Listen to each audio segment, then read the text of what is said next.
Good evening, everyone. Good evening, Rachel. So tonight, we're going to be hosting a very important event. We're going to be hosting a debate. This debate is concerning the decriminalization of marijuana to be used for recreational purposes.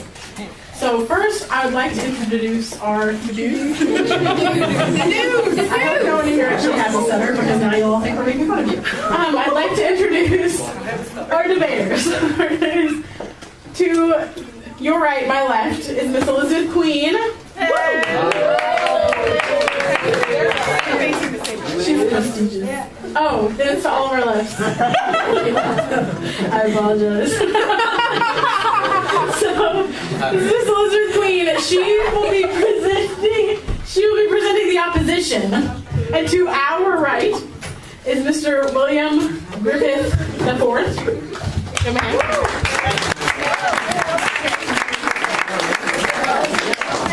And he'll be arguing in support of decriminalization. So I'm going to just really quickly go over the rules of the debate. The first rule is that the debaters are required to stick to the topic. The topic is solely decriminalization for recreational purposes. We will not be discussing medicinal use.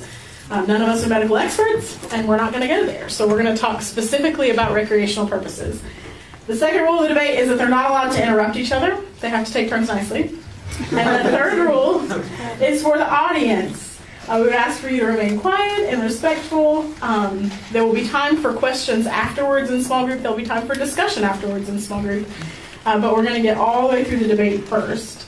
And as far as the format of the debate will start, they will each offer an opening statement, followed by a response to their opponent's opening statements. They'll then have a chance for a short follow-up and a closing statement. So without further ado, I would like to introduce Mr. Griffith to present his opening statement.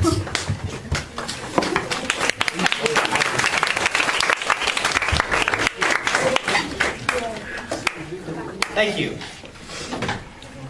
In the first chapter of the first book of the Bible, we read the following. And God said, "Let the earth put forth vegetation, plants yielding seed upon the earth, and it was so. The earth brought forth vegetation, plants yielding seed, each according to their own kinds, and God saw that it was good." Marijuana belongs to a class of plants known as Cannabis sativa. It is a seeded plant that naturally occurs in creation and produces a psychoactive constituent known as tetrahydrocannabinol, otherwise known as THC. Because this plant naturally occurs in creation, and God is responsible for all of creation, and has himself said it is very good, we know that this plant must be, by definition, good. Marijuana's consumption is popularly seen and often limited to smoking and nothing else. People will attempt to demonize the plant, which, as we have already said, admittedly produces a psychoactive drug, while ignoring other drugs that the American government regulates, such as tobacco and alcohol. Here's the ironic thing, though. We know that the prolonged use and abuse of alcohol and tobacco lead to deleterious effects in the person. Many people die from alcohol use. Nobody dies from marijuana use. In fact, the latest CDC report, that's the Center for Disease Control, shows us that more than 37,000 deaths are attributed to alcohol use alone, none for marijuana. The number one killer in the country, the one that beat out AIDS, heroin, crack, cocaine, alcohol, car accidents, and murder combined, is cigarettes. The number of deaths from marijuana use alone? 0. A study indicated that marijuana makes no known contributions to deaths. So we allow substances like alcohol and tobacco for recreational use. Substances that, when abused, have been definitively proven to be the root cause of injury and death. And from what we know about marijuana and how it affects the body versus what we know about alcohol and tobacco and how they affect the body, it simply makes no sense to not allow marijuana onto the free trade market. We must decriminalize marijuana so that we can tax it and regulate it and continue to bolster the economy and allow the American people to enjoy the freedom they cherish. Thank you. Thank you, Mr. Griffith. Ms. Queen, your opening statement, please. proponents of decriminalization of marijuana want you to believe it is a natural source of consumption, cannabis is actually a Schedule I drug. This means that according to the Title 21 of the United States Code that governs food and drugs, marijuana fulfills 3 criteria. The drug has a high potential for abuse, no currently accepted medical use in treatment, and there is a lack of accepted safety for the use of the drug. Other drugs that meet these criteria are things like heroin, LSD, ecstasy. Marijuana produces a psychoactive drug known as THC. Ultimately, proponents want us to believe that we can use this in moderation. However, there is recent data that shows that over the past 20 years, the THC potency has only gone up. Marijuana is an intoxicant that leads us to jeopardizing our intellect and our will. With this cannabinoid altering our free will, we are impairing our judgments. And by impairing our judgments, we are putting ourselves and opening ourselves up to grave sin. Proponents will compare marijuana use to drinking alcohol, but the regulation of alcohol per volume has allowed the government and the consumer to control their rate of consumption, which allows the user to use the product in moderation. The Church's stance on consumption is one of temperance. The Catechism of the Catholic Church states in paragraphs 2290 and 2291, the virtue of temperance disposes us to avoid every kind of excess, the abuse of food, alcohol, tobacco, and medicine. Those incur grave guilt that by drunkenness endanger their own and others' safety. The use of drugs inflicts very grave damage on the human health and life. Their use is a grave offense. Clandestine production of and trafficking in drugs are scandalous practices. They constitute direct cooperation in evil, since they encourage people to practices gravely contrary to moral law. Ultimately, our concern is preserving our dignity as creations, made in the image and likeness of God. Thank you. Mr. Griffith, would you like to respond to that? Yes, I would. Thank you.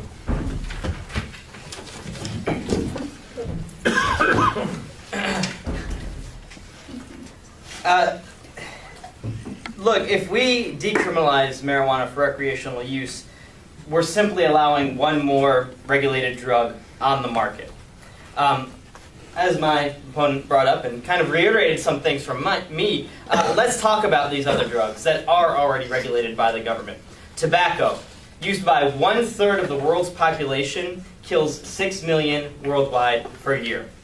Alcohol, used by 1/4 of the world's population, kills 2.5 million people per year.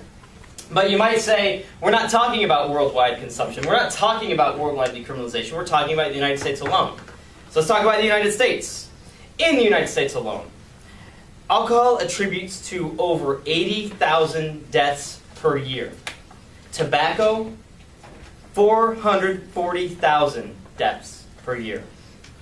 So what then is the mortality rate of those who use marijuana? A whopping 0 deaths per year. In fact, a report by the National Academy Press in the Division of Neuroscience and Behavioral Research shows that, quote, data indicates that in the general population, marijuana is not associated with increased mortality, end quote. Further, the FDA, that's the Federal Drug Administration, has even gone so far as to show that in clinical trials, the use of marijuana had attributed to 0 deaths as the primary suspect of death. Many of us here, in fact, I'd very much venture to say the majority of us here, have seen or experienced ourselves the harmful effects of the drugs that are legal and regulated in the government today, from tobacco or alcohol. We know the unequivocal evidence that directly links prolonged tobacco use through cigarettes as the leading cause of lung cancer worldwide, yet we permit its use. We know how addictive a drug like alcohol is, causing alcoholism in its users and leading to deaths through overdose or simply through impaired motor function. Marijuana has been linked as a root cause to none of these things, yet its regulation and sale is prohibited. I maintain that marijuana is no different than the regulation and sale of tobacco and alcohol, and it should be decriminalized.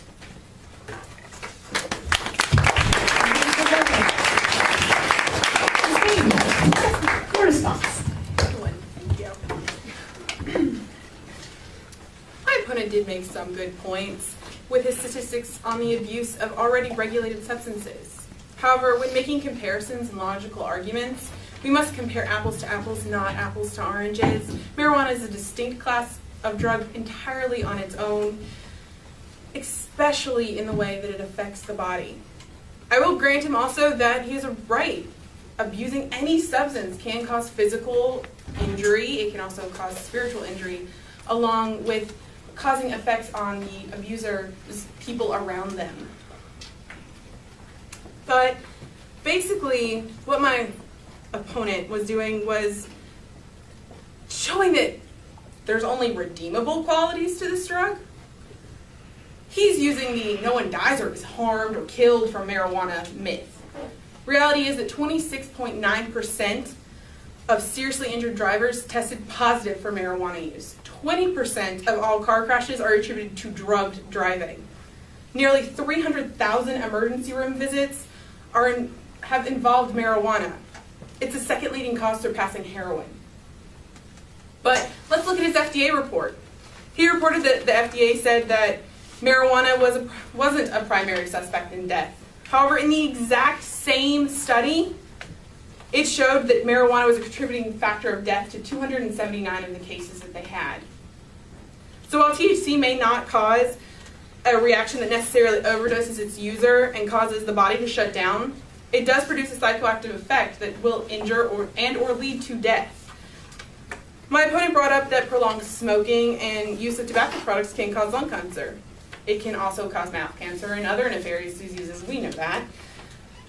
He failed to mention that marijuana contains 3 times the amount of tar and more carcinogenic hydrocarbons, which are the things in cigarettes that cause cancer, in marijuana, which makes it possibly an attributing factor to lung cancer as well.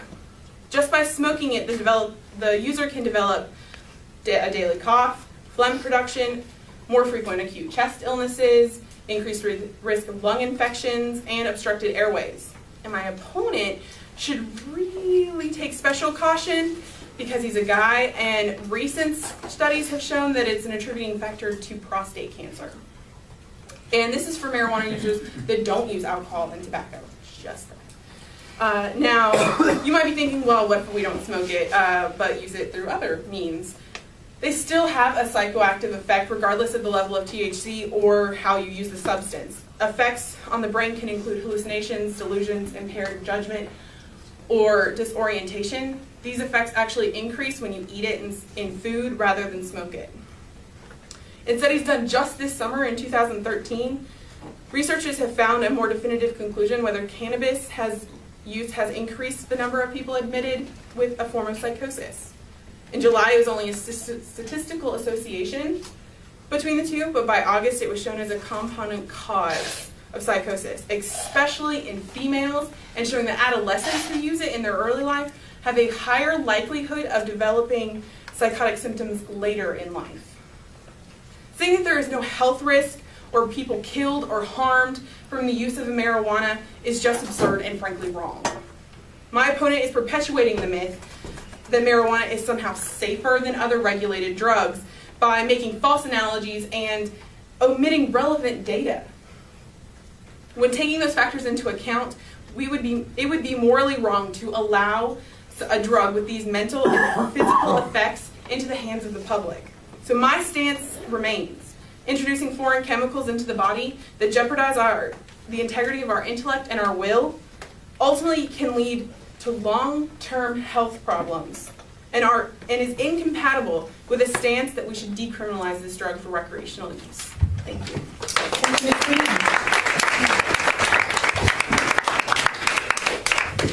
Mr. Griffith, a short follow-up? Sure.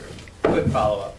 Quick follow-up? All right, so my opponent wants to talk about the good and health of the individual. So let's talk about the good and health of the individual. Let's talk about the good and health of society while we're at it. Let's talk about the economy. In 1970, when President Richard Nixon declared the war on drugs, since that time, the United States has spent over $1 trillion in taxpayer money. Now, today, more than $51 billion is spent annually in the war on drugs.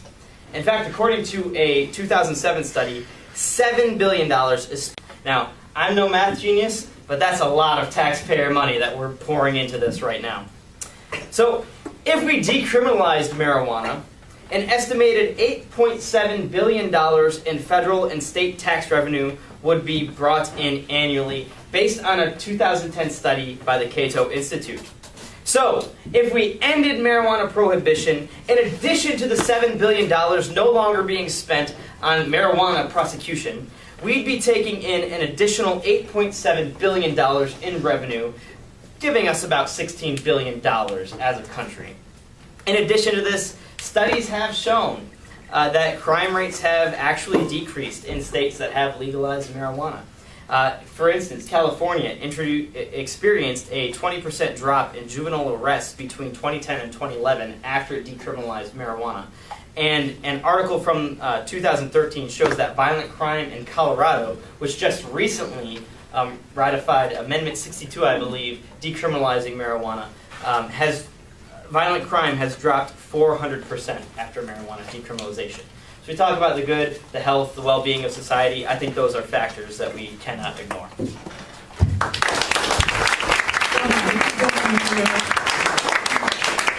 Ms. Queen. Okay, let's talk about these economic effects. My opponent states that we would make an estimated $8.7 billion in tax revenue. However, there are little to no reports that show just recreational use statistics and numbers on how much revenue we could actually be making. So let's look at what it actually costs us for the alcohol and tobacco he's so destined to talk about in his sections. Alcohol costs us $185 billion in taxes, and the revenue that we get back is $14.5 billion. Tobacco products cost us $200 billion in taxes, and we only get back $25 billion. Now, Billy said that he wasn't much of a tax or math genius, and I'm not really either. Numbers are hard. But that looks to me only that we're making back about 7% in the revenue. Only 7%. So where are my proponents getting their numbers? My opponent also brought up the war on drugs. He said that legalization would lower the crime rate. However, since the legalization of marijuana in Colorado, there has been a 22.2% increase in drug violations in just the city and county of Denver alone. Even with the crime rate increasing, the percentage of people in prison for marijuana use is less than 0.5%. So these recreational users that we're trying to get out of prison aren't the people in the prison systems. In 2008, there were over 14 million arrests in the United States. And of those, only little more than 1.5 million were for drug violations. There is no definitive proof of whether legalization of cannabis would do anything for our economy. Thank you. Thank you very much. All right. You both made excellent arguments. You have one more opportunity to draw us in. Mr. Griffith? Mr. Griffith? Just kidding, Mr. Griffith. All right. For my closing statement, I just want to talk about public opinion on this matter. 2012 study by the Public Policy Polling found that 58% of Americans want to see marijuana legalized. Ultimately, the issue of marijuana decriminalization is a question of freedom. The government has as much a right to dictate what I put into my body as it does to dictate what I put into my mind with the books I read. It's absurd. We live in a democracy where public opinion counts for something. If the people want to see marijuana decriminalized, then our democratic system ought to have a vote on the subject, and we ought to leave the decision to the people. It's a ridiculous argument to keep marijuana illegal when we look at the harmful effects of tobacco and alcohol, yet allow these drugs a legal, regulated use. Thank you, and I yield the rest of my time to my opponent.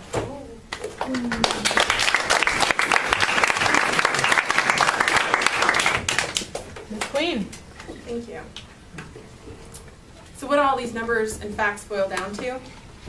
I said at the beginning of this debate that ultimately my goal here was to show that the dignity of the human person is the most crucial deciding factor of whether marijuana should be legalized or not. With the financial, criminal, and health factors just put aside, can we morally accept this? My opponent wants to say that it's our freedom to choose to use this drug, just like it's our freedom to drink alcohol or use tobacco products. However, the question is, what is freedom? I have the freedom to put arsenic into my body. It's a natural occurring chemical, which from my opponent's opening statement, he says that if God made it, that it's good, that it's natural, and that it must be good for humans. This we know for a fact is not true because arsenic is poisonous. We have the freedom to do many dangerous things, but our intellect and our will is what makes us capable of not committing these grave or mortal sins. God made us in his image and his likeness. We are the only things he looked upon when he was finished and said, this is very good. We are his beloved creations. He made us to be in relationship with him. By impairing our intellect and our will, we are impairing our ability to be in relationship with God, whether that be through any type of drug or vice. In conclusion, decriminalization of marijuana for recreational use is not in line with natural moral law, as it jeopardizes the integrity of the greatest gifts that we possess as humans, our intellect and our will. When we seek to intentionally disrupt the ability to think and act freely, we put ourselves in a near occasion of sin. We seek to preserve the integrity and the dignity of our ability to think rationally and act rationally. So strive to be holy and to preserve our dignity as creations of God. Thank you.